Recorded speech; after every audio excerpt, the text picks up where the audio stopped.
So here we have Frankie, and as you can see from her other videos, she walks quite well even when distractions are going on. But when it comes time to us passing by her home, which is behind this building, it's another story. Some dogs, they really have a strong homing instinct where they feel that once they're getting too far from their home base, where they're most comfortable, where they are most likely tracking life in their owner's presence too strongly, it's like disconnecting from that is a reverse version of separation anxiety. So what I have her on here is a secure rough wear harness, and it straps around her chest and her body so that she's safe, because she does like to put on the brakes. However, I find that with her, if we just give her a little oomph at that point, she works through that stress and tension and starts resuming her walk.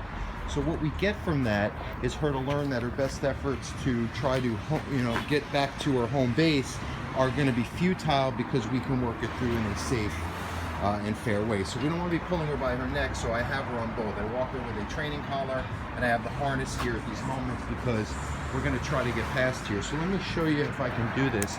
This really requires a deep level of focus on my part, and for her to trust that at this time of deep insecurity, I can guide her through it. So we're going to walk. I'm going to put her on a sit just to start, just to engage. And even here you can feel that stress. It's much harder for her to stay in one place because she's already projecting back, a good 50 feet behind the building here. So once we get to that point, it's like a homing pigeon. She's really going to try to project that direction, and I have to break through it and cut the angle straight ahead down the street. Despite the judgment that may happen when the dog is stressing and she's completely fine, that's why I'm using a harness. I'm going to tell her heel, and that's a command she's familiar with, and I use that as a transitional tool to help get her through a time of high stress, to help her rely on a command that she's more familiar with and can feel comfortable and secure in.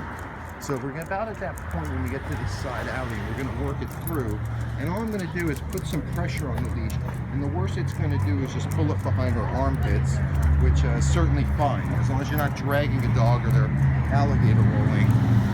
Safe. Now this is a huge improvement from where we used to start, where I'm a pretty big guy and I couldn't get her to budge. So we're still working it through. She has these little hesitancies, and I always say it's not just doing these exercises, it's really working on this tracking, anticipating, impulsive way of expecting things in the everyday life, and that gives them a great sense of responsibility that when detached from that environment, they feel everything's going to fall apart, and that's the root cause of real separation anxiety. We're just looking at it in like a reverse version. All right, anyway, thank you for watching, and apply this to your dog. Have a great day, and subscribe to my channel. Bye, guys.